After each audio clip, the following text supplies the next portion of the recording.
Hoy tenemos un programa súper especial porque vamos a hacer una entrevista a uno de los pioneros y de los impulsores del Data Science en España, que es José Luis Flórez. José Luis, por si no le conoces, pues bueno, como te decía, fue uno de los pioneros, montó una de las primeras empresas altamente especializadas en el tema de Data Science y de Big Data, y además años después pues consiguió vendérsela a uno de los consultores más grandes del mundo, como es Accenture, siendo la primera gran operación de este estilo en España. Después vinieron otras posteriores, pero esta fue realmente la primera. Además también montó más recientemente una startup de inteligencia artificial, muy centrado en el tema de visión por computador, y actualmente pues va a lanzar también una nueva iniciativa que de alguna manera es rupturista y que yo también creo que va a cambiar pues la manera sobre todo en la que se hace la consultoría y la prestación de servicios en este ámbito.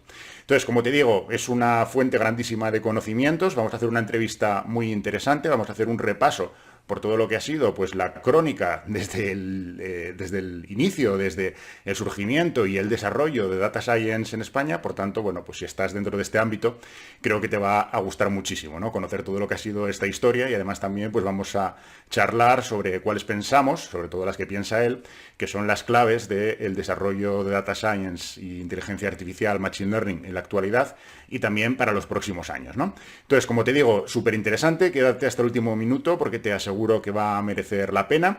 Es un honor tener a pues una personalidad del estilo de José Luis en este canal, y espero que te guste y que lo disfrutes mucho. Acuérdate de poner en los comentarios pues todas las opiniones que puedas tener, si te ha gustado esta entrevista, si no, y si quieres que sigamos realizando pues este tipo de entrevistas, ponlo por favor en los comentarios.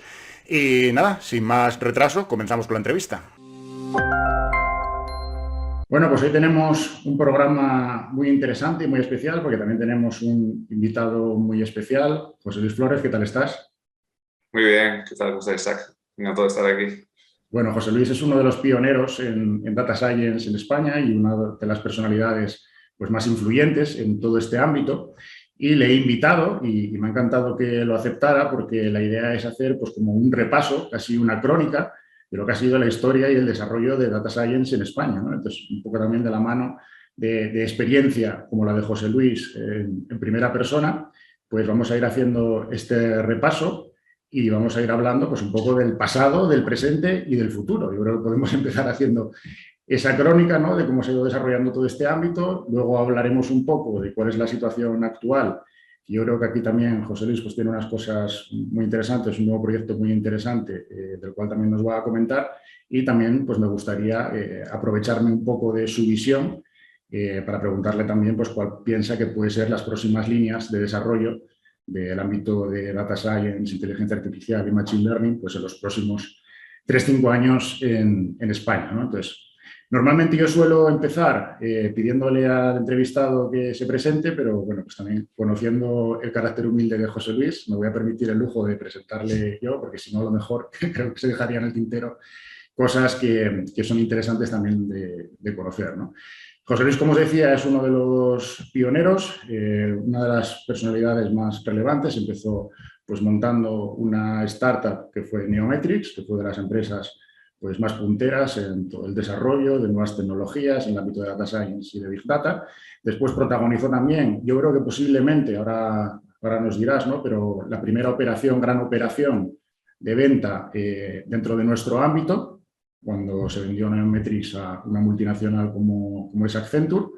Después también fue el fundador, y bueno, todavía continúa trabajando en ello, de una empresa de alta tecnología en visión por computador y en inteligencia artificial.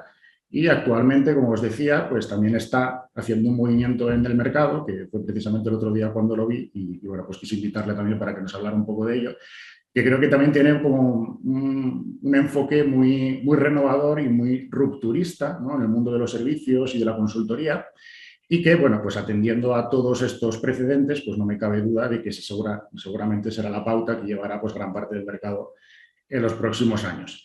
Así que, José Luis, bienvenido de nuevo, muchas gracias por participar. Yo creo que va a ser súper interesante para la gente que vea este podcast y, por supuesto, en el canal de Data Science for Business, pues un placer y un honor que hayas querido pasar este tiempo y este rato con nosotros.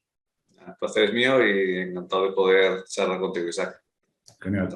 Pues bueno, si quieres podemos comenzar por esto, ¿no?, por hacer como una crónica. Comentábamos ahora un poco en los minutos de la previa que realmente nuestro ámbito, tú decías que es un ámbito que no tiene memoria y yo pues también había llegado a esa conclusión, ¿no? Sin esas palabras, pero de alguna manera yo sí que veo que ahora es un ámbito súper relevante. Es verdad que empezó siendo una cosa un poco más de nicho, pero actualmente pues todos los estudios y todos los rankings posicionan Data Science, Machine Learning, Inteligencia Artificial como el ámbito que más crece profesionalmente.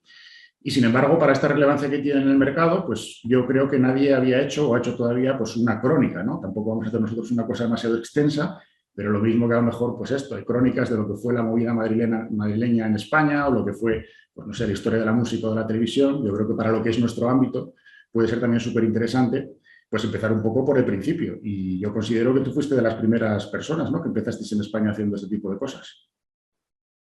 Bueno, la verdad que yo, mira, el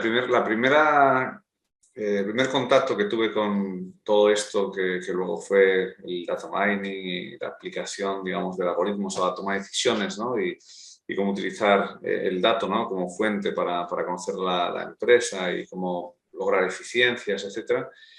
Yo la primera experiencia que tuve estaba en la facultad, estaba haciendo matemáticas y bueno, llevaba en mis manos un libro no precisamente de matemáticas, sino de marketing, ¿no? De Santes Mases, un libro, pues yo creo que era de principios de los 90, ¿no?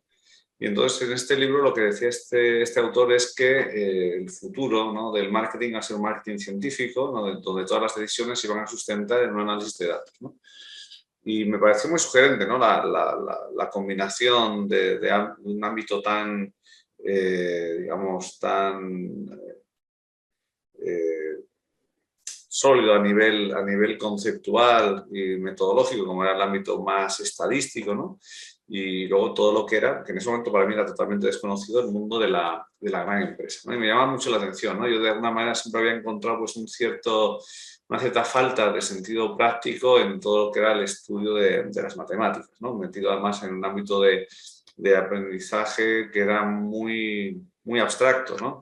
Con muchos elementos, pues bueno, que además eran muy bonitos, porque como digamos, desde el punto de vista de actividad intelectual, pues todo lo que es la topología, todo lo que es el álgebra abstracto es muy sugerente, ¿no? Y se llegan a unos resultados extraordinarios, ¿no? Es decir, se disfruta desde el punto de vista intelectual, pero no es sencillo siempre encontrar digamos, la parte de la aplicación práctica, ¿no? Entonces, cuando yo encontré esto, pues fue una forma de decir, pues mira, lo que estoy haciendo tiene una aplicación. Y yo de alguna forma necesitaba ese vínculo al mundo real porque me sentía un poco alejado de él, ¿no? De hecho, yo empecé a estudiar matemáticas con la intención de estudiar física teórica y era mi vocación realmente, ser físico teórico, y luego de alguna manera pues el empezar a estar en contacto con la posibilidad de poder ayudar en los procesos de toma de decisiones me cambió un poco el planteamiento, ¿no? Y en el año 90, yo creo que fue en el año 95, 96, no estoy ahora muy seguro. Yo creo que fue finales sí, yo creo que fue el año 95, hacia el verano del 95, que es cuando terminé matemáticas. A través de Santos González, catedrático de álgebra de la Universidad de Oviedo, con quien yo colaboraba después de hacer ya la graduación, pues nos invitaron a un evento en Bilbao, que era el Congreso Mundial de Tecnologías, donde había un ponente estrella, que era Nicolás Negroponte, que era el fundador del Media Lab del MIT. Y fue un evento donde, bueno, su presentación fue extraordinaria, pero coincidía además con una serie de personas, en ese caso eran directivos de NCR, que hicieron una presentación de algo que llamaban minería de datos, data mining. Es la primera vez que escuché el concepto. Y de alguna forma todo este sistema de información de marketing del que hablabas antes, Mases, y esta idea del data mining que se comentaba en esa conferencia, fue como una revelación, ¿no? Y a partir de ahí, pues de alguna manera, pues dije, oye, pues yo quiero centrarme en esto. Empecé colaborando con una consultora pequeña, que fue donde inicié mi carrera profesional en Madrid, en una consultora que se llama Nos Sistemas, una consultora muy pequeña en aquel entonces, que nacía en el entorno de Unión Fenosa, ¿no? Y que era la primera compañía, la única compañía de hecho en España, y me acuerdo que apliqué, ¿no?, para esta compañía precisamente por eso, que en su anuncio pues hablaba precisamente de la minería de datos, ¿no? Y entonces fue como decir, pues, realmente esto es lo que yo quiero. He empezado haciendo cosas en el ámbito de investigación pues un tiempo antes y pues me interesa. ¿Y qué pasó? Pues bueno, yo recién empezaba mi carrera profesional con 23 años llegaba a una empresa que tenía ganas de hacer cosas muy nuevas, como eran los sistemas, una empresa de gente pues, muy brillante, con mucho talento y con mucho empuje. Y se dio una circunstancia que es muy complicada que se ve ahora, ¿no? Que realmente era la única persona de las que ellos tenían noticia que había hecho algo relacionado con la minería de datos. Y a pesar de que tenía, pues eso, 23 años recién cumplidos, me dijeron, oye, mira, pues tira tú por esta línea, trabaja, búsquete la vida, trata de ver cuál es el estado del arte que se está haciendo en otros sitios y de alguna forma trata de ir creando pues, una propuesta de valor en relación a esto, ¿no? Y bueno, eso fue una gran suerte porque a partir de ese momento, pues yo lo que vi es que realmente había muy poco. Lo que había mucho era aplicación de técnicas estadísticas más o menos clásicas, ¿no? A la hora de tomar decisiones, para temas de riesgos, para el tema de toma de decisiones en lo que es pues la concesión y los límites, pues en temas de tarjetas de crédito, había cierta actividad en ese punto, ¿no? Pero chocabas enseguida con un primer obstáculo que era, en ese momento era bastante novedoso. O sea, te estoy hablando de algo que es muy pionero porque prácticamente es que no había tecnología. Es decir, no teníamos el SPSS, que era un programa estadístico que se había desarrollado en los años 70, teníamos el SAS, que era un poco lo mismo, ¿no? Pero que estaban orientados a los ámbitos muy de investigación social en el primer caso, una investigación un poco más amplia, aspecto más amplio en el caso de SAS. Pero tenían un problema grande y es que no estaban de alguna forma diseñados para situaciones donde el volumen de datos era masivo, ¿no? Y entonces, ya te digo, estamos en el año 95, 96, empezando a trabajar con bancos y aquello era un dolor. O sea, las técnicas eran técnicas muy, muy clásicas, requerían pues, una serie de condicionantes a la hora de cómo se tenían que distribuir las variables, cómo se tenían que relacionar unas variables con otras, ¿no? Todo lo que es la formulación clásica de los modelos de regresión, de los modelos de análisis de varianza, todo este tipo de cosas. Y te dabas cuenta que en el entorno que tú estabas trabajando aquello no funcionaba de esa manera, ¿no? Entonces, los primeros años para mí fueron de redescubrimiento de la estadística y de aplicación de la estadística para resolver problemas, tanto no supervisados, ¿no? De clasificación, de segmentación, como supervisados para toda la parte de scoring, establecer una metodología de análisis que partía de la definición de cuál era el dataset de entrenamiento, de validación, etcétera, etcétera, que había un trabajo que en ese momento hice bastante detallado de cómo se tenían que transformar o cómo se tenía que validar si una variable era realmente útil a la hora de determinar un fenómeno y tenía sentido que participara o no. Y eso era muy sensible porque, claro, en la medida que tú tuvieras un volumen grande de variables, aquello se hacía prácticamente inmanejable en ese momento, ¿no? Y bueno, realmente todo lo que era el trabajo ya digo, de desarrollo, diseño de los experimentos a nivel de datos, determinación de la variable objetivo, los procedimientos de selección de variables, los procedimientos luego para elegir modelos que fueran capaces de predecir o que pudieras en un momento determinado recombinar, ¿no? Pues ahí todo era nuevo, porque eso no había nada. O sea, de hecho, para que te hagas una idea, pues yo que sé, software más orientado a objetos, a diagramas, como luego fue pues, el propio Enterprise Miner de SAS o Clementine o tal, pues esto llegó mucho después, ¿no? Cuando llegó SAS con el Enterprise Miner, el módulo de selección de variables, precisamente, yo había participado previamente en el diseño del propio módulo, ¿no? O sea, te estoy hablando de un origen, que luego ya hablaremos de creación de empresas y otras cosas, pero un origen que es muy, muy académico, muy basado en el algoritmo, en la metodología, sencillamente porque no teníamos herramientas para trabajar. Y entonces había que crear las herramientas y una vez que las herramientas estaban ya conformadas, pues empezar a aplicarlas a casos de uso, ¿no? Los casos de uso al principio pues eran pues, todo lo que tiene que ver con el entendimiento del cliente, la personalización de la actividad de la búsqueda comercial, la búsqueda de marketing, todo lo que era la parte de qué tipo de gestión personalizada requiere el cliente, cuál es el valor potencial que el cliente puede llegar a dar, bueno, todo lo que luego pues, es un clásico, ¿no? Pero que en aquel momento pues era novedoso, ¿no? ¿Cuál dirías que fue una época muy interesante, sobre todo por eso, porque era una época de creación, o sea, y con muy pocos, digamos, elementos sobre los que poder inspirarte, porque realmente no había gran cosa, ¿no? Y en un momento determinado, yo creo que eso es por el año 97, 98, yo creo que ya en el año 98, nos empezamos a dar cuenta que ya tenemos un armazón metodológico, ¿no? y que estamos haciendo cosas bastante punteras. Punteras no solamente en España, sino punteras en el ámbito internacional, ¿no? Luego me paso del mundo de la consultora al mundo otra vez del cliente final, Cajastur, lo que después fue Liberbank y que ahora es Unicaja, ¿no? Que todo esto se fue muy rápido. Y bueno, ahí ya pues bueno, yo creo que fuimos la primera entidad en España que integró precisamente el Enterprise Miner, ya una herramienta potente de gran rendimiento para poder establecer procesos con esa base algorítmica en muchas áreas del negocio. Creo que ese fue un proyecto muy pionero también y ahí pues la entidad fue muy atrevida. Realmente hizo una apuesta importante, ¿no? y que ha tenido su continuidad. De hecho, ahora mismo pues esta actividad sigue viva en lo que ahora es Unicaja. Hay personas incluso que pasaron en su día por lo que después sería Neometris, que están ahora mismo liderando esto de allí. O sea, que ha tenido una evolución, ¿no? Y ahí el elemento que yo diría que fue más relevante en esa experiencia es que creamos un plan a 3 años donde se aplicaban digamos, los procesos analíticos, se aplicaban no solamente al mundo del entendimiento del cliente, no solamente al mundo del marketing, las promociones, no solamente al fraude, al riesgo, sino también para cuestiones logísticas, ¿no? De reparto, por ejemplo, del efectivo en los cajeros, temas de blanqueo de capitales, temas de gestión de recursos humanos. Necesito una primera aproximación integral, ¿no? en una compañía pues como es un banco, ¿no? Donde tiene pues, áreas de actuación pues, muy diversas, donde se decía, oye, mira, esto no va solamente del cliente, no va solamente del marketing, no va solo de riesgo, sino que va realmente de ayudar a cualquier toma de decisión, ¿no? Y ese fue un poco el punto.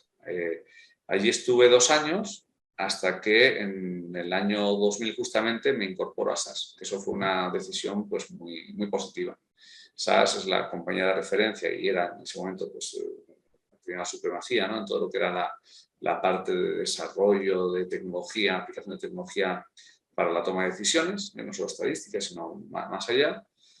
Y fue una época muy interesante porque no solamente ya partíamos de un trabajo anterior donde habíamos desarrollado pues, mucho método de trabajo, metodología y tal, sino que luego además al estar en contacto con SAS, con las tecnologías más avanzadas en aquel momento, ¿no?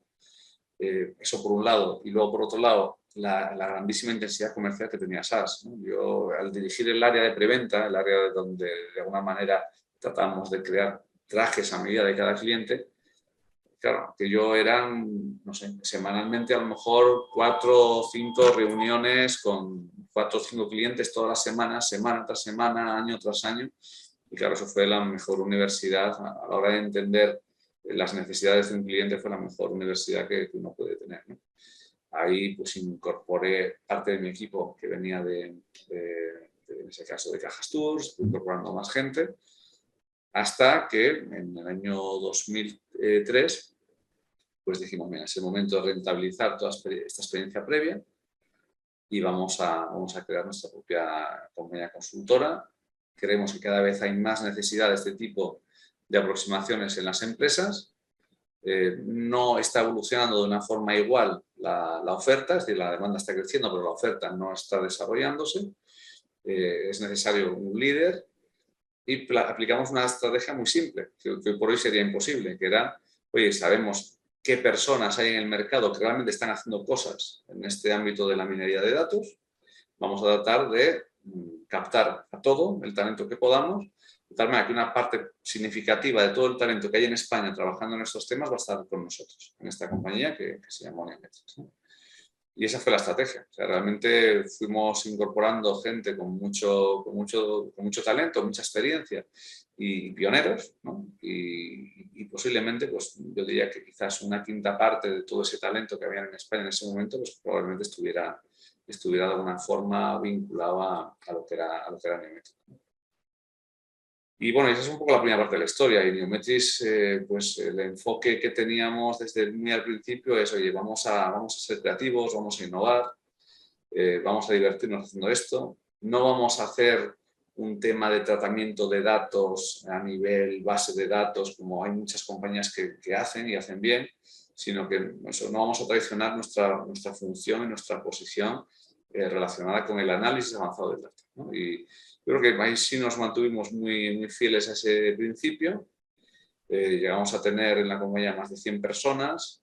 Durante los años que duró el proyecto, que fue de 2003 a 2012, cuando se vende efectivamente a Accenture, pues pasaron, pues, no sé, quizá ya unas 300 personas, no sé exactamente cuántas, pero sí que ha sido un lugar donde se ha formado mucha de la gente que hoy está en puestos de responsabilidad relacionada con el tema analítico avanzado, pues pasó por ahí, ¿no? Y todavía pues sigue siendo, aún años después, ¿no?, de haberse hecho la transacción, la operación con Accenture, donde de alguna manera pues la empresa ya pasa a ser otra cosa diferente, ¿no?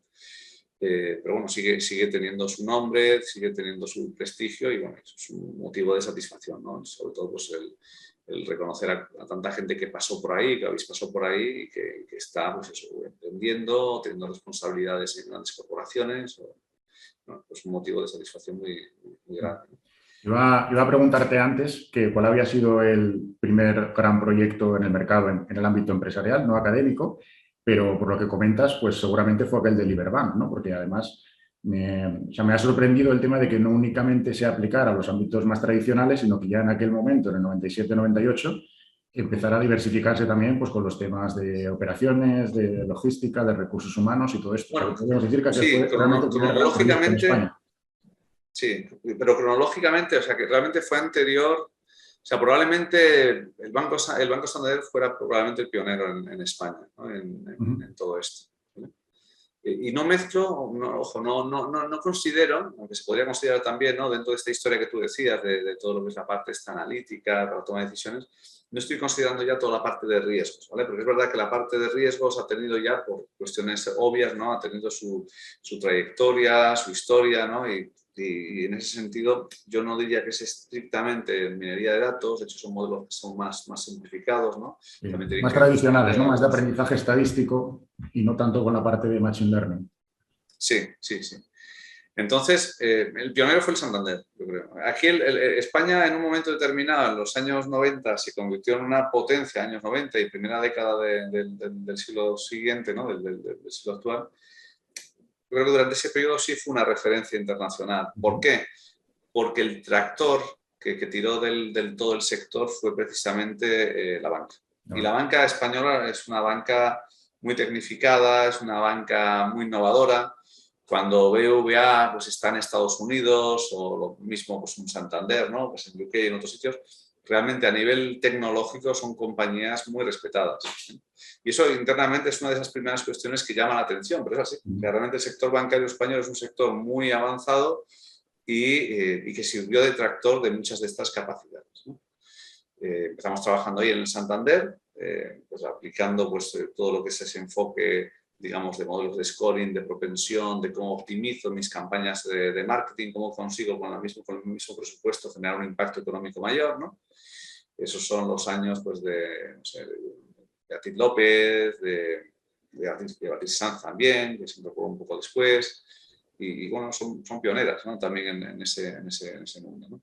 A nivel más transversal, hombre, la ventaja de un Cajastur es que éramos un equipo ya pues, muy contrastado, que además tenía toda una entidad financiera a su disposición. El tamaño facilitaba también el poder llegar a todos los rincones, ¿no? Y ese era un poco el elemento más interesante, ¿no?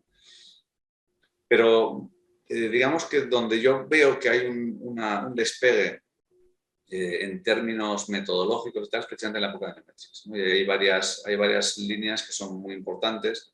O sea, en Neometrix, algunos hitos que yo citaría serían pues, todo lo que es la parte de análisis de redes sociales. A partir del año 2007 empezamos a trabajar en esa línea, trabajamos muchísimo en el sector de telecomunicaciones. Básicamente es, oye, no voy a entender al individuo de forma aislada, sino quiero entenderlo en el contexto de con quién se relaciona, cómo son las personas con las que tiene contacto, tanto en el ámbito personal como en el ámbito profesional, y eso nos va a dar una serie de inductores de su comportamiento, ¿no?, y de su, digamos, permanencia en la compañía muy relevantes. O sea, si mi entorno empieza a dar señales de que cambia de operador, probablemente eso implique un riesgo de que yo también lo haga, ¿no? Era un momento donde bueno, había también ciertas compañías que estaban siendo muy innovadoras ahí. Yo creo que una de las más innovadoras era precisamente Orange, ¿no? Trabajando en este tipo de temas con profesores en Estados Unidos. Nosotros trabajamos con Orange, trabajamos con Vodafone, trabajamos con Telefónica y al final trabajamos incluso con operadoras en toda Europa con esta nueva visión, ¿no? También en Latinoamérica. Otro eje de innovación importante fue todo el tema del tratamiento del texto, del texto libre, ¿no? Siempre estábamos acostumbrados a un manejo de información muy estructurada y ahí pues, bueno, empezamos a incorporar pues, todo lo que era la parte de oye, cómo puedo empezar a tokenizar, a crear piezas de información a partir de un texto, a poder identificar si un texto pertenece a una categoría u otra, viendo pues, qué términos se repiten y cuál es el término que es más diferencial con respecto a otros, ¿no? Y ahí se trabajó también bastante en la parte de automatización vinculada a la parte de texto. Creo que fue en 2007 cuando ganamos aquel premio de la KDCAP, ¿no? Donde tuvimos el mejor rendimiento en 2 pruebas, que básicamente era un reto planteado por Netflix, donde lo que había que hacer era mejorar sus sistemas de recomendación. Lo que hicimos, que realmente nos dio ese punto de ventaja, no era tanto la excelencia metodológica, porque al final el problema era un problema limitado, un problema de, oye, ¿qué películas vería una persona a partir de las películas que ha visto previamente? O sea, muy relacionado con los sistemas de recomendación de Netflix, ¿no? Y lo que realmente supuso una ventaja importante es que de las películas que había nos bajamos toda la información de IMDb, de quiénes eran los actores, de cuál era la sinopsis, de quién era el guionista, quién era el director de no sé qué. Y esa capacidad de poder decir, oye, esta información también la sé procesar, también la incorporo, pues claro, generaba ese plus, ¿no? Que hacía que estuviéramos pues, eso, al primer nivel en las 2 pruebas y en el total, en el agregado, pues como la mejor compañía del mundo, enfrentando además con centros de investigación de Hungría, de Estados Unidos, de China, etc. Y eso fue también un hecho bastante importante. La KDE, para la gente que no lo conozca, podríamos decir que era un poco como el mundial de data mining, ¿no? En aquel año. Sí, sí. Era No, como se una sigue competición celebrando. internacional que participaban empresas e instituciones para resolver un caso y el que conseguía mejor resultado pues era el que ganaba esa competición. Eso es, eso es. Sigue celebrándose. De hecho, el último año ha tenido un tema muy interesante que era un enfoque de redes neuronales también sobre grafos, que es muy interesante a la hora de establecer relaciones entre conceptos y tal. Que lo ha promocionado Jure Leskovic, que es el data scientist, que precisamente es también una figura muy relevante en todo lo que es análisis de redes sociales. Y sigue vigente, pero bueno, fue la primera ocasión en la que una compañía, una de las pocas que una compañía europea y la única que una compañía española ha ganado pues, ese concurso, ¿no? Y luego el otro hito pues eran los sistemas, ya integrando no solo las tecnologías de análisis, sino también las tecnologías de manejo de gran volumen de información en tiempo real, ¿no? Ya entramos en un contexto de Big Data, que era el real-time bidding. Básicamente es en el entorno de marketing digital, cómo selecciono qué tipo de publicidad o qué contenido publicitario concreto le pongo a una persona a partir del análisis de su publicidad. Claro, eso requiere pues, una capacidad de cómputo, un cruzar información y una velocidad en milisegundos que es brutal. Eso fue un gran proyecto también, que nos puso en el mapa ya no solo en España, sino también en Estados Unidos, porque estuvimos con una compañía en Estados Unidos. Y eso también fue bastante relevante. Y en el camino creamos también tecnología, porque nos dimos cuenta que había muchos procesos analíticos que eran automatizables. O sea, toda esta parte que habíamos iniciado ya en los años 90, de los modelos de venta cruzada, de upselling y tal, todos los modelos de scoring, nos dimos cuenta que aquello en gran medida se puede automatizar y con unos niveles de calidad muy, muy altos. Es más altos que los de un data scientist medio, ¿vale? Es decir, un data scientist ya pues, muy avezado, con mucha experiencia y que dedique tiempo, pues podría mejorar, pero un data scientist medio le costaría bastante, ¿vale? ¿Por qué? Porque lo que integrábamos básicamente eran metodologías de trabajo muy contrastadas, con la prueba y error a la vez de muchos modelos diferentes, y algo, pues eso, que es el AutoML que se está haciendo en estos tiempos, ¿no? Y eso, pues teníamos una solución que era bueno, pionera en esa línea también hacia el año 2008, 2009 ya la teníamos desarrollada, ¿no? Que de hecho en la KDCAP de esos años, no recuerdo el año bien, quizá era 2009 o 2010, pero en la KDCAP de ese año quedamos también de los 10 primeros con un sistema totalmente automático, o sea, que fue el sitio donde además contrastamos, probamos, ¿no? que el sistema realmente era eficaz, ¿no? Y luego ya después de esto, pues llegó en 2012 la compra, ¿no? Por parte de Accenture y la compra por parte de Accenture. ¿Quieres, antes de llegar a la fase de la compra, sí me gustaría también abordar la parte del producto, porque yo considero que fue también una de las características más diferenciales de Neometrix, que siendo una consultora, mientras que el resto de las consultoras se centraban sobre todo en la parte de producto, pues en la parte de servicio, perdón, vosotros también construíais producto, ¿no? Con una línea de producto propia que va en la línea de hacer toda esta automatización que estás comentando y demás. Y que yo creo que ahora pues es algo como muy, muy normal y muy estándar, que cuando tú desarrollas un modelo, después también desarrollas algún tipo de aplicación para productivizarlo, pero en aquel momento pues no se hacía tanto así, ¿no? Finalmente muchas veces los entregables pues eran los scripts para que se implantaran en una base de datos o lo que fuera, pero no se productivizaba en el formato ya de un data product, de una aplicación. Y sin embargo vosotros en aquel momento pues sí que tomasteis la decisión estratégica y además invertisteis bastante esfuerzo y bastante también dinero en desarrollar esos productos, ¿no? ¿Por qué en aquel momento decides que esa puede ser una buena línea? Porque no deja de ser una apuesta arriesgada. La parte cómoda o el enfoque cómodo podría haber sido, seguimos haciendo servicios y ya está, que es un poco lo más fácil, ¿no? Lo que requiere menos riesgo y menos inversión. Sí, bueno, porque en un momento determinado tratábamos de pasar, a ver, esto es un clásico, ¿no? En el mundo de la startup, ¿no? O sea, es muy distinta una startup de producto de una startup de consultoría, ¿no? En términos de rentabilidad, en términos... Y ya no hablo tanto de valoración, porque de valoración tiene sentido hablar cuando lo que quieres es hacer rondas para tratar de crecer muy rápido y tal, ¿no? Y en este momento tampoco iba tanto de eso. Neometi siempre fue una empresa que se financió a través de sus propios clientes. O sea, fue un modelo radicalmente opuesto al modelo especulativo de VCs y tal, ¿no? O sea, fue una empresa que fue creciendo de forma orgánica todo el tiempo, ¿no? Entonces, pero sí, buscábamos de alguna manera no tener que estar reinventando la rueda todo el tiempo. O sea, el esfuerzo que teníamos que hacer a la hora de diseñar, desarrollar nuevas soluciones, etcétera, pues era un esfuerzo grande, ¿no? Entonces, cada año menos que hubiera que reinventar todo lo que era, digamos, la venta del año anterior, pero bueno, era duro, era un negocio de consultoría bastante exigente, ¿no? Entonces, buscábamos de alguna manera pues tener una cierta recurrencia, ¿no? Cosa que eso no lo hicimos del todo bien. Yo creo que los productos eran productos que funcionaban correctamente, es decir, teníamos productos para la automatización de todos estos modelos, ¿no? Tipo Automail, como te decía. Teníamos otra solución que lo que hacía era, pues eso, la parte de análisis de texto, pues creaba una especie de marco donde podemos analizar cualquier tipo de contenido y crear una serie de reglas para poder, pues yo qué sé, pues automáticamente determinar un documento a qué correspondía o lo que fuera, ¿no?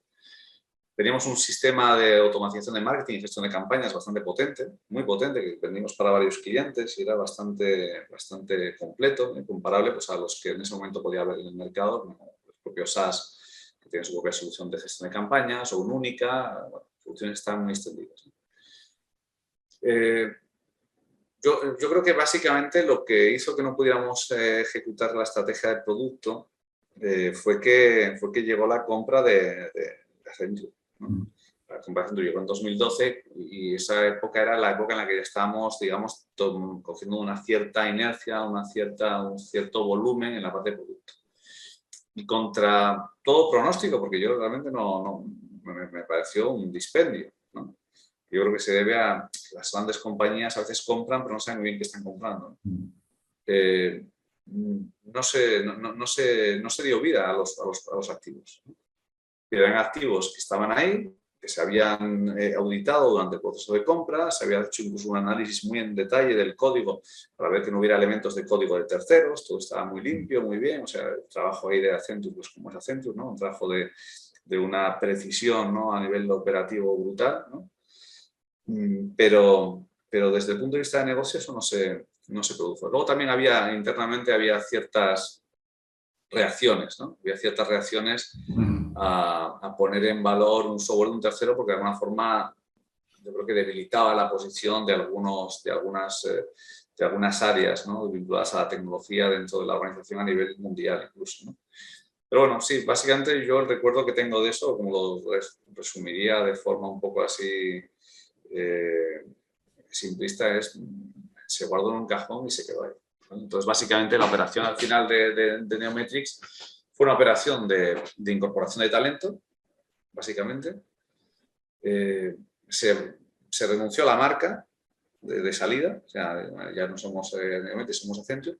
Bueno, que sí es cierto que lo que te decía al principio, ¿no? La imagen de marca, la posición que tenía Neometrix en el mercado español era tan fuerte que la propia Accenture se dio cuenta y dijo, vamos a recuperar el nombre de Neometrix, esto va a ser Neometrix by Accenture y lo vamos a llamar así, ¿no? Pero quizá yo creo que Accenture se dio demasiada prisa en lo que fue el proceso de integración Creo que muchos activos no se utilizaron y bueno, no puedo dejar de pensar que lo que era una compañía muy prometedora y líder, pues al final, bueno, digámoslo de esta manera, se podría haber rentabilizado mucho más, ¿no? Pero bueno, eso yo creo que fue parte de un proceso de aprendizaje también para Accenture. ¿Qué aprendizajes o qué experiencias podrías sacar, además de esta, ¿no? Pero que al final era algo, pues un poco que se escapaba ya de tu control, pero lo que es el proceso de venta de una startup o de una empresa pequeña a una gran empresa o a una multinacional, ¿qué consejos o qué experiencias podrías darnos? Bueno, yo creo que la experiencia, te digo, yo creo que es una experiencia no solamente mía, yo creo que Accenture aprendió de la forma en la que se hace la integración de Nemetrix. Yo creo que otras compañías que no son Accenture también aprendieron de alguna forma de cómo se hace una integración. El caso de Paradigma con Indra es un ejemplo muy bueno, porque es justamente un ejemplo de éxito y un ejemplo de cómo se hace una integración sana y una integración. Básicamente, pero vamos, yo creo que, ya te digo, o sea, yo creo que ahora mismo es una situación muy diferente que la que había en 2012, ¿no? Donde estábamos todos aprendiendo de este tipo de operaciones. Pero yo creo que lo fundamental es, si tú crees que la compañía que integras tiene algo especial, deja que mantenga su personalidad. O sea, básicamente es eso. O sea, dale su espacio, o sea, facilítale el poder desarrollar sus planes, pero no quieras hacer una fagocitación donde desculturalizas la compañía, la metes dentro de tus estándares, tal, pero es complicado. Y además lo que pasa ahí, si lo haces, lo que pasa es impredecible. O sea, gente que a priori puede ser gente que tú digas, este tío es de muchísimo valor en un proyecto de este tipo, pues se te cansa y se te va. Gente que a lo mejor diría que este no está importante, pues realmente compra esa nueva cultura y está a gusto. Pero se produce, digamos, una diáspora donde el valor se te va entre los dedos, ¿no? Entonces, básicamente es eso, es dejar que mantenga su autonomía, su identidad y que se desarrolle. Básicamente es eso. Y luego, de ese desarrollo ya nacerán proyectos conjuntos y ahora sinergias y ya está, ¿no? Pero bueno, que yo creo que, insisto, no lo digo negativamente hacia Accenture, yo creo que es un proceso de No, es que aprendizaje. fue la primera gran experiencia, era lo que comentaba al principio, ¿no? Fue la primera gran operación. Poco tiempo después ya vino la compra de Diamond Quest. Un par de años o dos después fue el tema de Synergy Partners también, ¿no? Y yo creo que esas fueron un poco Sí, las grandes operaciones. La primera fue Neometrix a nivel de toda España. Era la primera vez que se hacía algo así con una empresa de este ámbito. sí, sí, sí. Sí. Por eso, igual hubiera sido mejor que hubiera sido la tercera, pero sí, fue de esa manera. También llega un momento, o sea, cuando llega el interés de Accenture, llega un momento en el que esto siempre ha formado parte de mi manera de entender los negocios y mi actividad profesional. O sea, si estoy aburrido, busco el cambio, ¿no? Y había una cuestión que sí que me estaba erosionando bastante, y es que joder, yo creo mucho en la innovación, creo mucho en que se pueden hacer las cosas de forma diferente. No innovar por innovar, sino simplemente porque hay formas mejores de trabajar, ¿no? Y lo que me daba cuenta es que los clientes estaban siempre pidiendo lo mismo. O sea, siempre pidiendo lo mismo. No había cambio. No había un proceso de mejora, no había un proceso de aprendizaje, no había un proceso de evolución, ¿no?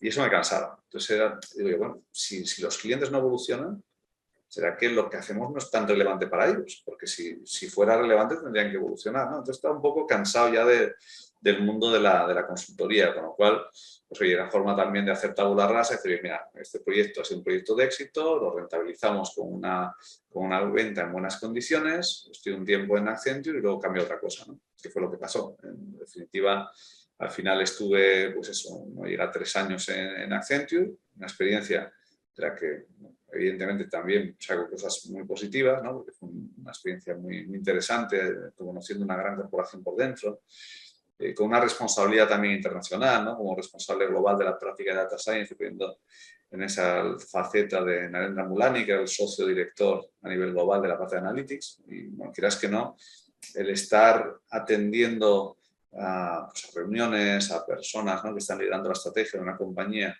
que está manejando miles y miles de millones de euros, ¿no? en sus diferentes líneas, pues es una experiencia también muy interesante, ¿no? Un perfil el que se requiere, que probablemente no es el mío, o sea, no es el tipo de situación en la que me encuentro más a gusto, pero es admirable lo que hace una gran corporación, ¿no? Llámese Accenture o Indra. O sea, no tengo esa posición, digamos, del emprendedor que dice, no, lo bonito es lo pequeño, la innovación, la lucha de realmente por unos principios en los que crees, con un equipo y tal. No, hay gente muchísima, tanto en el mundo Accenture como en el mundo Indra, Minsait, a la que admiro muchísimo y que son profesionales de quitarse sombrero. Simplemente son mundos muy diferentes, ¿no? Pero yo creo que siempre vas buscando como esos pasos por delante del mercado, ¿no? Eso podría ser una pauta. Antes decíamos que la primera fase fue la fase que podríamos llamar de data mining, cuando todos los inicios de Neometrix, cuando decides montar Neometrix y tal. Luego comentabas que uno de los hitos de Neometrix fue la utilización de tecnología Big Data. Yo creo que en un momento en el que todavía no existía la palabra Big Data, por lo menos no estaba popularizada, simplemente era una tecnología que permitía manejar mucha más información, ¿no? Que era Hadoop, y en aquel proyecto pues se necesitaba manejar esa información con las características técnicas que podía dar Hadoop en aquel momento. Entonces empezasteis a trabajar en la parte de Big Data. Tiempo después, 2 o 3 años después, vino Accenture con la compra y esa fue la época de Big Data. Y en ese momento, pues tú ya de nuevo decides tomar una decisión, ¿no? Salir de ahí y empezar por una tercera línea, que es la línea de la inteligencia artificial, pues a lo mejor de nuevo otros 2 o 3 años antes de lo que es el mainstream del mercado, ¿no? Ahora sí que estamos en la fase de inteligencia artificial, pero en aquel momento todavía no, ¿no? Entonces, ¿cómo fue esa decisión en la que dijiste, oye, pues mira, yo creo que esta etapa, pues para mí por lo menos ya está cerrada o me interesa más o creo que lo que va a venir es lo que efectivamente después vino, que es la parte de la inteligencia artificial y decides meterte pues más focalizadamente en los temas de visión artificial y demás? Bueno, realmente la motivación para dejar Accenture en un proyecto que se llamaba TouchBee, que conoces bien, también tú, Isaac, la motivación no era tanto, no iba tan vinculada a la tecnología en concreto, no era tan vinculada al hecho de la inteligencia artificial y tal. Quizás en cierto modo sí, ¿no? Porque realmente todo lo que ha sido mi actividad siempre ha tenido que ver de alguna forma con la parte de la toma de decisiones y tal, ¿no? Pero sobre todo quería, huyendo del mundo de la consultoría, como te decía antes, lo que quería era algo tangible, algo fácil de entender, algo que llegara a la vida de las personas, ¿no? Entonces me centré más en eso, en pensar, oye, ¿cómo podemos crear alguna tecnología que realmente tenga un uso grato, ¿no? y que genere, joder, pues satisfacción, felicidad en la persona, ¿no? Y quería escapar de alguna forma del modelo consultoría, quería escapar también del modelo B2B. Y fue, digamos, un cambio en ese sentido muy radical. Pues, ¿qué es lo que pensábamos? Oye, pues, ¿por qué no hacemos que el consumo de contenido audiovisual, llámalo una película, una serie, un documental, un noticiero, lo que quieras, ¿no? ¿Cómo podemos hacer que ese contenido audiovisual, las dudas o los pensamientos, la curiosidad que te va generando cuando lo ves, quién es esta persona, de qué están hablando, esta batalla a la que se refieren sucedió realmente, cuál fue el contexto, esa ropa que lleva el actor, la actriz, dónde la puedo comprar, bueno, todo ese tipo de cuestiones, pues queríamos crear una experiencia radicalmente nueva. Pensábamos que el futuro pasaba por eso, es decir, que los modelos de entretenimiento en medios de comunicación, o comunicación audiovisual, lo que ahora es televisión, que es un concepto mucho más amplio que el que manejábamos hace 10 años, ¿no? Para mí televisión es todo, es desde YouTube también es televisión, evidentemente un Netflix, etcétera, ¿no? Las formas de consumo se han diversificado un montón, ¿no? Pero queríamos hacer que la experiencia fuera siempre más bidireccional y fuera más contextual, ¿no? El contenido tuviera un cierto contexto, una profundidad, una trama con la que pudiéramos interactuar, ¿no? Esto lo conseguíamos a través de la inteligencia artificial. Convertíamos pues, cada imagen, cada escena pues, en un conjunto de informaciones en función de lo que se decía, de lo que se veía, todo este tipo de cosas. Y pensábamos que tenía sentido desde el punto de vista de negocio. Al final es conocer esa interacción, te da más información de qué es lo que le preocupa, lo que le interesa al espectador, te permite crear modelos comerciales a nivel publicitario más interesantes y comerciales también de venta, directamente de lo que estás viendo. Pero eso nunca llegó a pasar. O sea, esa es la historia, digamos, más clara de hacer un esfuerzo brutal a nivel tecnológico. Yo creo que probablemente incluso yéndonos más allá de lo que era el estado del arte en aquel momento, que requería unas capacidades para el procesamiento de la información que yo creo que ahora puede que empecemos a tener ahora, pero ni siquiera lo tengo tan claro, ¿no? Con lo cual había un reto tecnológico brutal.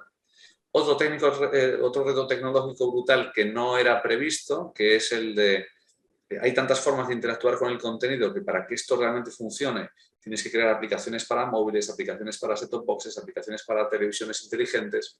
O sea, el mundo de dónde tiene que ir encapsulada esa inteligencia de interacción con el mundo televisión es tan grande que ya requiere pues, casi una inversión especial para hacer esto, ¿no? Y luego, esas son dificultades técnicas, ¿no? que fuimos teniendo y que fuimos sorteando porque el producto se hizo. O sea, lo curioso es que el producto está hecho. Tenemos, de hecho, una base de datos que está ahí como la escena esta de Busca de Arca Perdida, ¿no? Cuando ponen al final el arca perdida pues, en el almacén este gigante, ¿no? De objetos perdidos. Pues bueno, tenemos una base de datos con unas 5.000 películas, con un nivel de información acerca de qué es lo que está pasando, qué coche aparece, qué arma, qué ropa, qué música, qué no sé qué, es extraordinario, ¿no? Y eso funcionaba, y además hicimos tecnología patentada para la sincronización por imagen, para la sincronización por audio, un esfuerzo brutal. ¿Qué pasó? Que el mercado no nos hizo ni caso. Es decir, conseguimos alguna operación, pero desde el punto de vista de la inversión que se hizo, del esfuerzo que se hizo, de lo extraordinario que era a nivel tecnológico lo que se hizo, no encontramos tracción, ¿no? ¿Por qué? Pues no te lo sé decir muy bien, pero fíjate que pensamos que hemos llegado demasiado pronto, pero después de que hacia el año más o menos 2018 nos dimos cuenta que teníamos que cambiar el modelo de forma radical, vino la pandemia después. La pandemia hizo que estuviéramos en casa mirando la televisión y prácticamente sin otra cosa que hacer. Y ni siquiera con eso de la pandemia, que ha sido un experimento sociológico a nivel mundial, ni siquiera con eso la forma de consumir medios ha cambiado. O sea, no es más interactiva, ¿no? Con lo cual había alguna hipótesis que teníamos ahí de planteamiento de todo esto que claramente no era correcta, ¿no? Pero bueno, y luego ya el desconocimiento propio no ya solamente de los clientes, ¿no? Que bueno, eso es entendible, tiene un modelo comercial que funciona, publicitario que funciona y a veces les preocupa cambiarlo y tocarlo, ¿no? Pero luego incluso desde el punto de vista VC era curioso que el planteamiento de los VC era, bueno, es que aquí no hay una tecnología novedosa. La tecnología novedosa, toda la tecnología que estamos viendo es novedosa, no existe y estamos patentando una patente tras otra, ¿no? Entonces, bueno, yo creo que se mezclaron varias cuestiones, pero realmente para mí es el ejemplo de proyecto claramente fallido, ¿no? En el sentido de que se hace una apuesta por unas capacidades que es muy complicado alcanzar. Yo lo digo muchas veces como eso, nos enamoramos de la solución, de lo que podemos hacer, de una capacidad tecnológica casi virtuosa, ¿no? Con el equipo que teníamos y tal. Y luego pues un alejamiento de realmente al cliente que le aprieta, ¿no? Realmente, ¿no? ¿Qué es lo que necesita? ¿Cuáles son sus prioridades? Sus prioridades no eran esas, sus prioridades al final era que Netflix lo pudieran ver en una televisión Samsung o una televisión LG y con que lo pudieran ver suficiente. Era un interés mucho más transaccional, mucho más concreto, mucho más básico, ¿no? Eso de los modelos sobre el contenido ya se verá, ¿no? Yo creo que quizá la próxima década lo podamos ver. Yo creo que seguro que lo vamos a ver en algún momento, claramente, ¿no?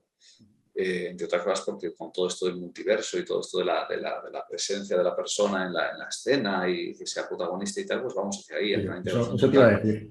Yo creo que al final son como dos mundos totalmente distintos, el B2B y el B2C. ¿No? En el B2B tú al final desarrollas un producto o una solución, tienes una capacidad de testarlo bastante rápido, porque rápidamente empiezas a tener reuniones, empiezas a ver si a la gente le interesa o no le interesa, y tienes esa capacidad de llegada a lo que es el cliente final, pues también mucho más sencilla, ¿no?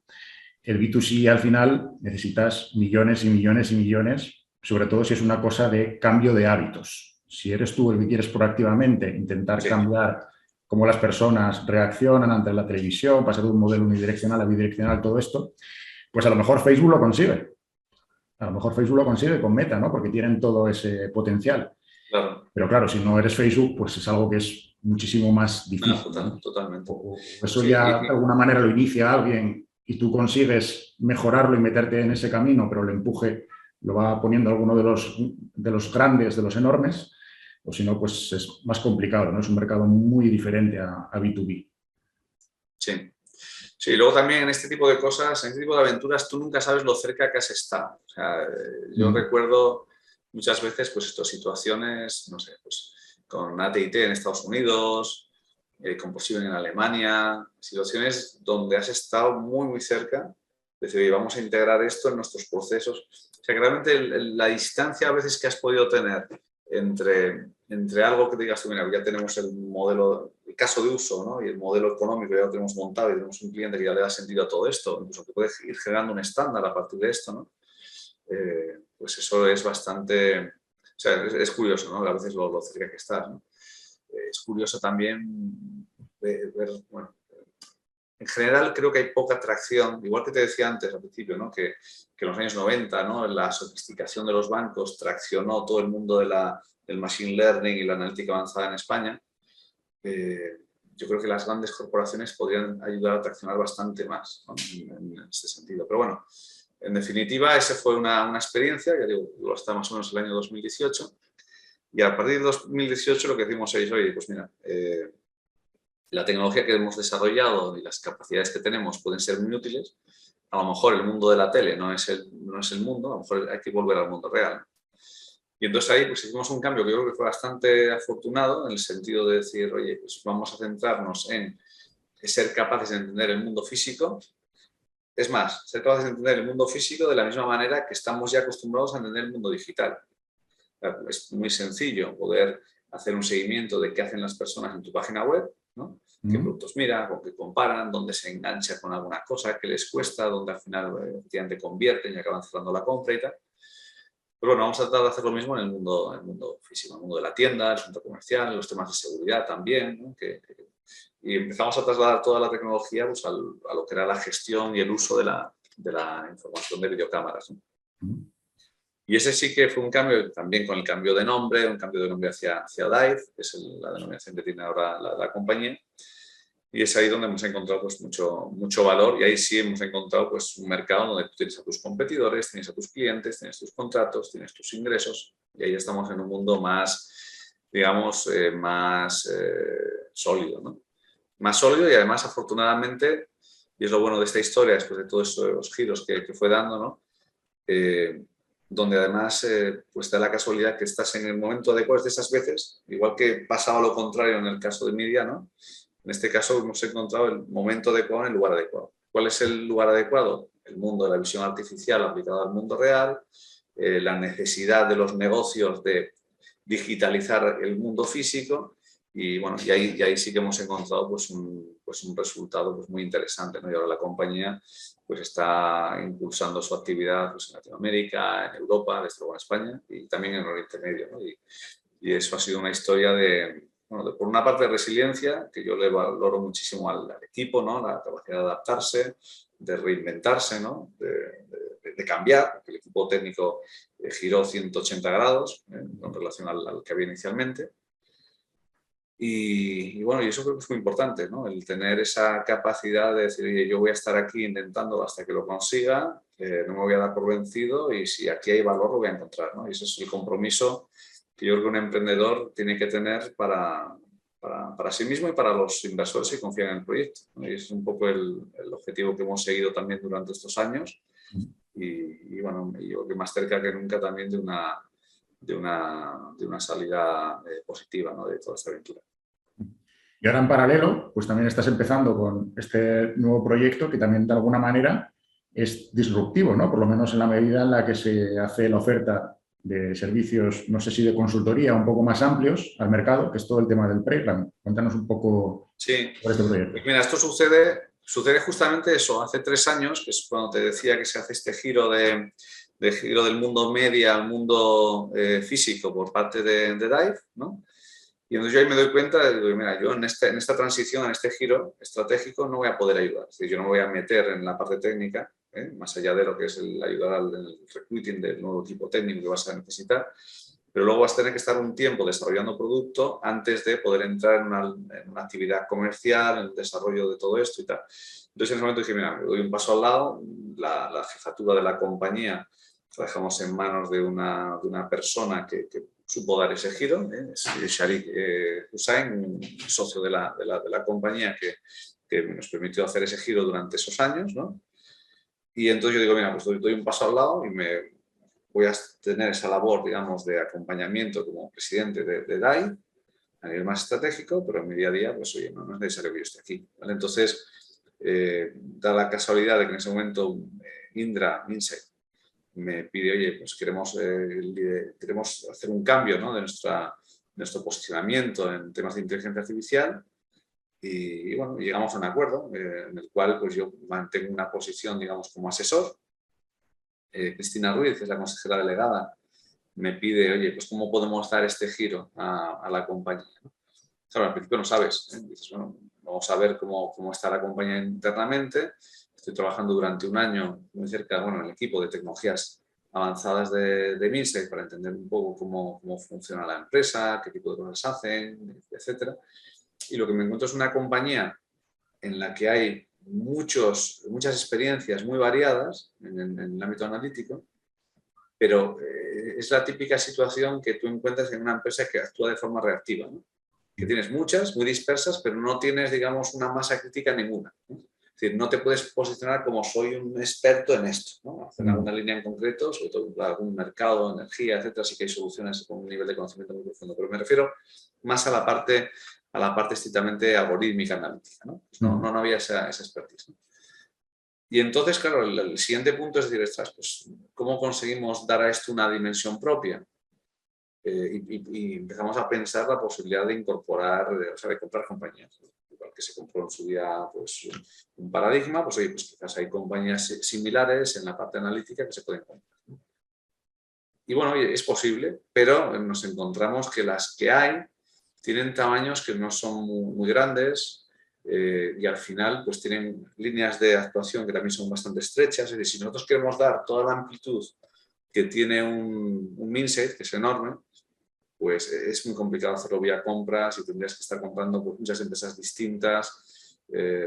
Tampoco hay una masa crítica en España como para hacerlo, en Latinoamérica tampoco hay compañías tan avanzadas para ir cubriendo todas las líneas de oferta que tenemos. Y entonces es debido a eso, a ir eliminando opciones, ¿no? Y también eliminando la opción del crecimiento orgánico porque es demasiado lento, pues es cuando nos planteamos, oye, pues mira, esto hay que hacerlo de una forma distinta, hay que pensar un poco out of the box y vamos a ver cómo se puede hacer, ¿no? Y entonces llegamos al convencimiento de que ser experto en todo es imposible, pero ya no solo ser experto en todo, sino tener la capacidad, cuando un cliente te pide algo, de poder sentarte con él y decir, mira, yo sé de esto, porque lo he hecho anteriormente, pues cada vez es más complicado. ¿Por qué? Porque cada vez hay casos más específicos, metodologías más específicas, software más específico, es muy complicado. Entonces dijimos, oye, pues lo que hay que hacer es un modelo de ecosistema de startups, ecosistema de freelancers que trabajen con nosotros, de tal manera que nosotros pongamos una capa muy senior de gestores con conocimiento tecnológico y analítico, que sean capaces de diseñar un proyecto y de garantizar que se ejecuta de forma conveniente, pero que además tienen la capacidad de orquestar diferentes actores para crear soluciones. Y ese fue el planteamiento que dio lugar a Play, ¿no? Ese fue el planteamiento. Esto ya lo llevamos trabajando un año, algo más de un año. Lo que pasa es que entre medias llegó el COVID, ¿no? Y eso hizo que que pasemos un poco la comunicación de todo esto, ¿no? Pero incluso en la propia parte de COVID también tuvimos nuestra actividad. O sea, de hecho, nosotros planteamos una solución antes de hablar de estos sistemas de trazabilidad del COVID con Bluetooth y todo esto. Nos habíamos planteado una solución anónima basada en geoposicionamiento, bastante potente, que permitía, pues, en una situación incluso de confinamiento en los hogares, poder decirte cuál es la mejor ruta para pasear tu perro o el mejor momento para bajarte al supermercado de tu casa, ¿vale? O sea que tenía una serie de medidores de riesgo y una serie de medidores de comportamiento a nivel general, anónimo, que era bastante interesante.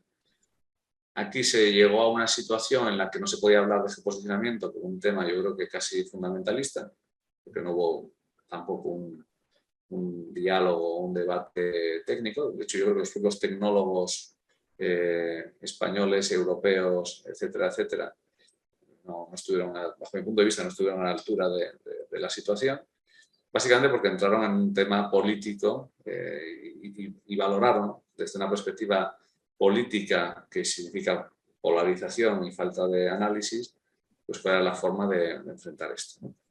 Al final, la forma de enfrentar esto fue que Apple y Google nos dijeran cómo había que enfrentarlo. Se desarrollaron las herramientas de contact tracing. Claro, la herramienta de contact tracing está bien, pero requiere pues, un nivel de utilización que en el caso de geoposicionamiento no era tal, que hacía que si no había unos niveles muy altos de penetración de la aplicación, pues eso fuera complicado de hacer. Pero bueno, tanto en ¿Estás hablando de Radar COVID? ¿Eh? ¿Estás hablando de Radar COVID, la aplicación Radar COVID? Sí, Radar COVID. Sí.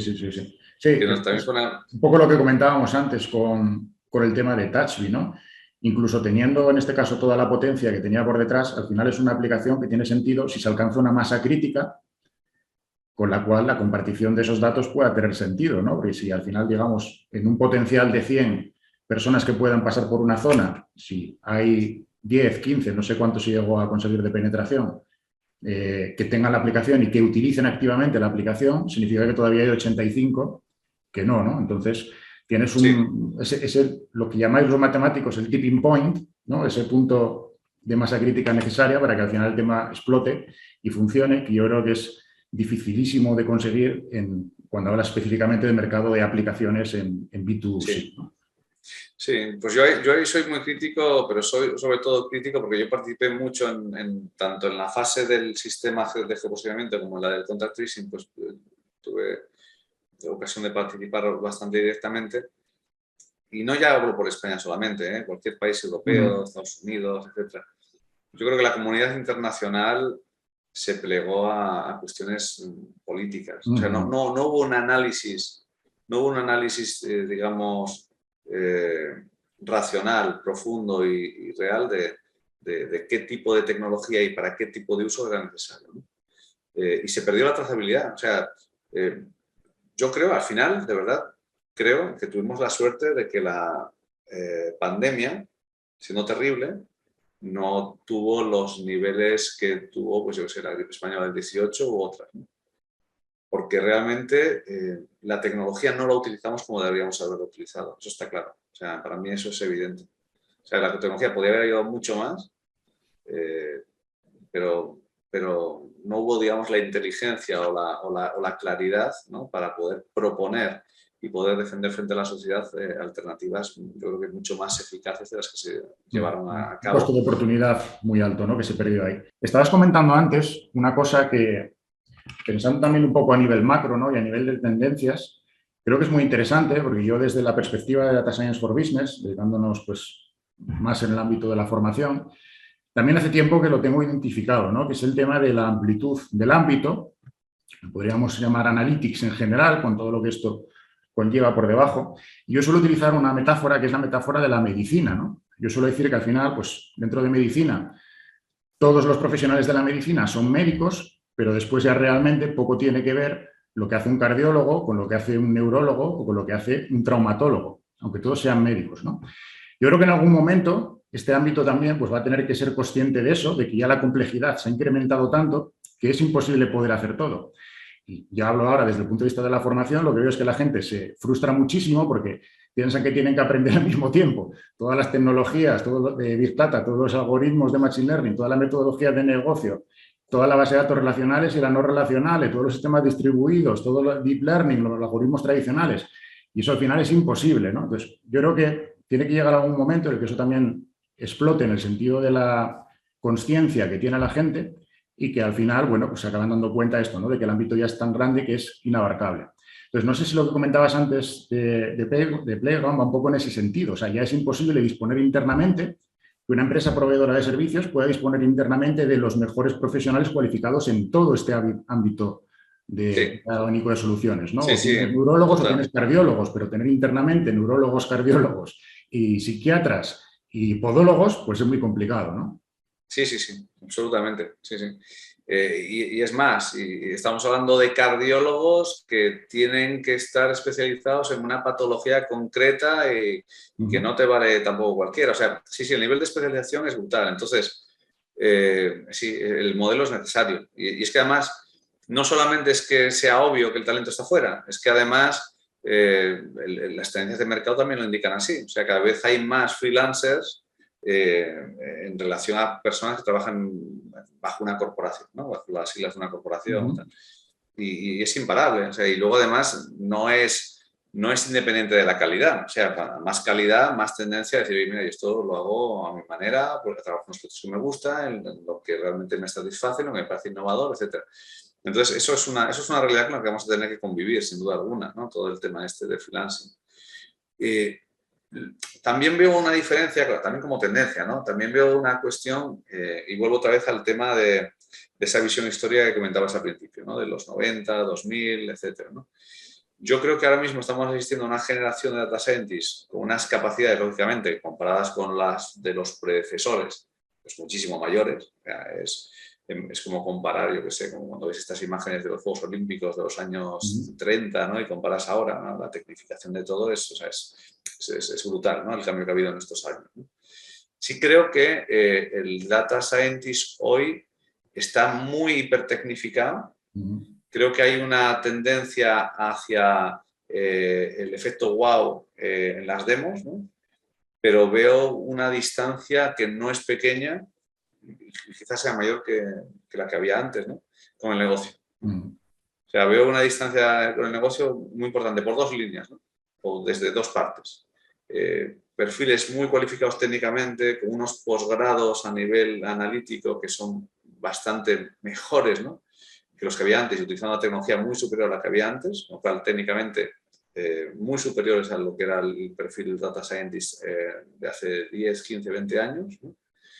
Pero, como te digo, alejado del caso de uso y de ese sentido práctico. Y luego veo en la parte de los ejecutivos en las compañías, veo todavía una distancia grande con lo que es la comprensión de esto, de qué va, ¿no? Y cuáles son las limitaciones, qué es lo que puedo esperar, lo que no. O sea, yo creo que hay dos tensiones donde hay que intervenir, ¿no? Porque realmente pueden ser bien gestionadas, pueden ser muy, muy positivas y pueden ser una ventaja competitiva, pero en general es un gran riesgo, ¿no? Las dos líneas, ¿no? O sea, que este nuevo modelo de proveer servicios puede ser casi como lo que podría ser, por ejemplo, un promotor inmobiliario, ¿no? Donde tú realizas una apuesta por un producto concreto, por una línea de servicios, a lo mejor tienes los arquitectos internamente, pero después en cada obra tú vas subcontratando pues, un fontanero, un electricista o cada uno de los especialistas del ramo que pueden ser distintos y al final tú tienes una casa perfectamente entregable y con su garantía 100% de calidad y su quality assurance y etcétera, etcétera. Pero sí, lo configuras puedes un ver poco. así. Sí, tienes otro ejemplo también que me gusta, porque creo que además tiene bastante que ver con esto, que es el de la industria del cine o la industria de los videojuegos, ¿no? O sea, tú para hacer una película o para hacer un videojuego necesitas gente con unas especialidades muy, muy diferentes, ¿no? Necesitas gente con una formación yo qué sé, en creación de escenarios, en creación de dispositivos, necesitas músicos, necesitas todo lo que es la parte de realización para dotar la historia también de un sentido, ¿no? Todo el storytelling y tal. Necesitas gente especializada en efectos especiales, necesitas gente especializada en hacer que los fluidos parezcan fluidos, gente especializada en dotar de inteligencia a los individuos que aparecen en el videojuego para que el videojuego tenga sentido. O sea, al final es un cúmulo de especialistas que tú los vas utilizando, y pasa lo mismo en el cine, ¿no? Sobre todo cuando hay industria ya desarrollada, tú al hiperespecialista lo vas incorporando según lo vas necesitando. Y al final tienes una obra, que es la obra creativa, y ese modelo yo creo que es un modelo que es el que estamos teniendo en general, ¿no? Porque es un modelo mucho más de red y es un modelo mucho más líquido, ¿no?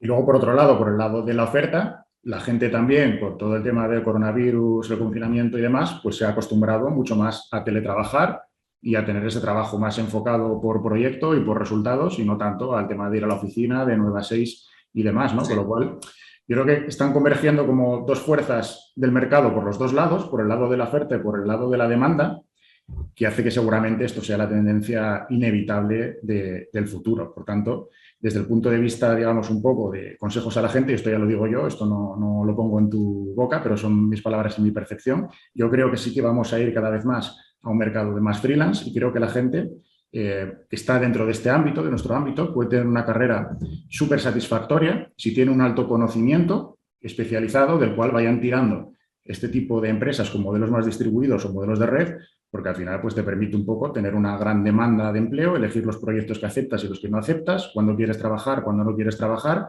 o incluso si quieres trabajar desde la ciudad, o a lo mejor prefieres pues irte al campo o irte a tu segunda residencia y desde allí también poder trabajar, ¿no? Entonces, yo creo que ha confluido todo, la parte por la demanda de las empresas, el cambio cultural que ha provocado en la parte del trabajador, por todo el tema del confinamiento, y eso es una tendencia y una fuerza que es demasiado grande, yo creo, como para que no vaya a seguir adelante los próximos 3 o 5 años. No sé cómo lo ves tú esto.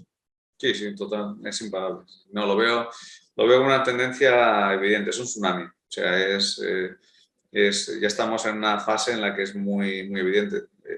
Y probablemente España pues tenga un retraso con relación a Estados Unidos. En Estados Unidos es una realidad. Entonces, sí, para mí es una de las tendencias grandes que va a configurar el futuro del mundo de la consultoría, que va a cambiar radical. O sea, es de los que, vamos, de aquellas áreas donde vamos a ver más cambios en los próximos años, seguro.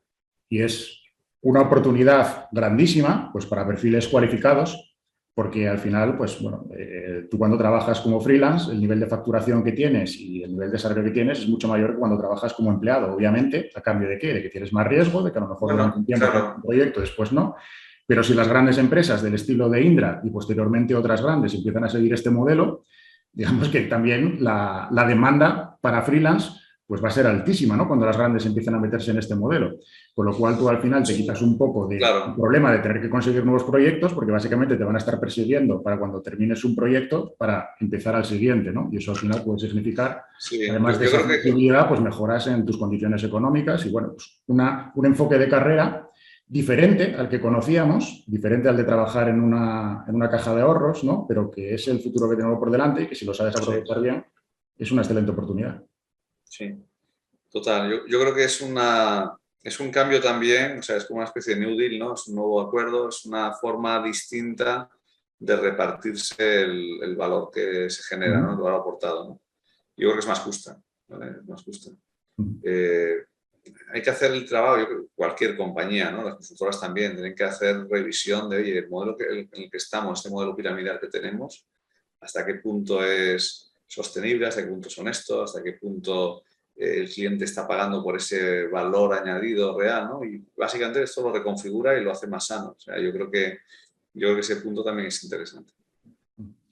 Pero José Luis, ya por terminar, una cosa que también le puede interesar mucho pues, a la audiencia de este canal, que es un poco más la parte más de los algoritmos, ¿no? De Machine Learning y demás, ¿cuáles son las tendencias que tú ves también en los próximos años? Bueno, a ver, en eso tampoco, quiero decir, tampoco soy una autoridad, ¿no? Pero lo que sí que estamos viendo, o sea, todo lo que son estos algoritmos, grandes algoritmos lingüísticos, ¿no? El GPT-3 y evoluciones, ¿no? Que estamos viendo ya con miles de millones de parámetros y tal. Yo creo que ahí vamos a ver cosas bastante impresionantes, ¿no? De hecho, una de las iniciativas a nivel estratégico que tenemos es la de crear un algoritmo lingüístico equivalente a GPT-3 para español, como un corpus en español.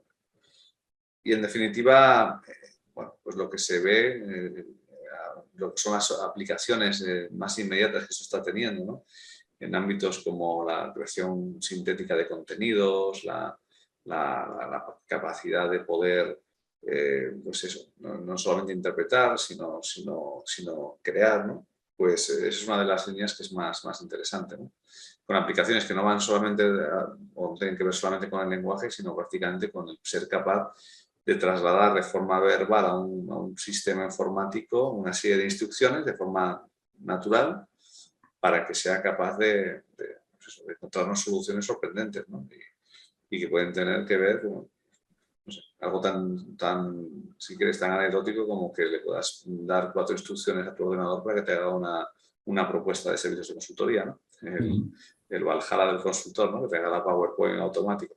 No, realmente yo creo que vamos a trabajar y vamos a ver muchas cosas en el ámbito de generación de contenidos. Sí, esta parte Sintético. del procesamiento del lenguaje natural que dentro de la inteligencia artificial yo creo que era un poco como el patito feo, ¿no? Tenía menos atención que la parte más de análisis de imágenes y de visión por computador. Sí. Y sin embargo, como dices, yo creo que tiene una potencia tremenda. Simplemente, pues, cada uno en el ámbito que conoce, ¿no? Pero yo, pues, en el ámbito de marketing, que es mi gran intersección, la parte de Machine Learning con la parte de marketing. Creo que para marketing digital esto puede ser una revolución terrible en todo lo que tiene que ver con el SEO, por ejemplo, con la generación de contenidos para llegar a nuevos clientes. Es que eso puede cambiar una industria entera, que es la industria de las agencias de marketing, ¿no? Y de cómo lo consumen los clientes. Entonces, estoy de acuerdo, puede cambiar. Muy interesante este proyecto del Corpus español. Sí. Ese es un proyecto que estamos en el ámbito de otras de las iniciativas que estoy ahora liderando, que es el Centro de Inteligencia Artificial de Granada, con Google, con Minsight, también NVIDIA. Y hay una de las líneas en las que estamos trabajando precisamente es eso, establecer ahí un centro de supercomputación que tendría como objetivo este tipo de proyectos. Ese es un proyecto muy bonito porque vincula al mundo empresa con el mundo también académico, un equipo de más de 200 doctores y eso, bueno, para mí es una de las mayores satisfacciones en este tiempo de trabajo con Minsight, es precisamente eso, haber sido capaz de poder impulsar un modelo de relación distinto con la universidad que al final es eso, es poner el talento y la capacidad que hay ahí pues más cerca de lo que es el sentido, digamos, práctico, ¿no? O el problema, ¿no? O los problemas que tienen las organizaciones y la sociedad, ¿no? Que al final es lo que las consultoras tenemos que hacer. Entonces, bueno, dentro de ese trabajo y de esa misión, pues el iLab de Granada pues también es un proyecto en el que tenemos muchas expectativas y lo estamos haciendo con mucho cariño. Bueno, pues por mi parte no te quito ya más tiempo, que nos has regalado 20 minutos más de lo que habías comprometido, pero la verdad es que la conversación ha estado tan interesante que, bueno, pues creo que merecía la pena, ¿no? Te agradecemos el esfuerzo y espero que, bueno, pues le guste mucho a la gente. Estoy convencido de que sí, porque al final no deja de ser la historia de nuestro trabajo y de nuestro ámbito, como decimos, y cómo ha ido evolucionando todo esto a lo largo del tiempo y cómo estamos ahora. Yo ahora estoy hoy precisamente pues, haciendo otro tipo de reflexiones y demás, he llegado un poco al insight de que estamos de nuevo en una nueva ola de impulso, ¿no? Como la que tuvimos en aquellos primeros 90 y que ahora creo que se va a incrementar otra vez, pues muy ligado a todo el tema del hub tecnológico de cloud, que todas las grandes, Microsoft, IBM, Google, todas están apostando por España en temas de cloud y al final lo que suele pasar es que la tecnología va primero y detrás va la analítica, ¿no? Primero la gente tiene que mover todos los datos y en el momento en que lo tienes en el cloud dices, vale, ¿y ahora qué hago con esto, no?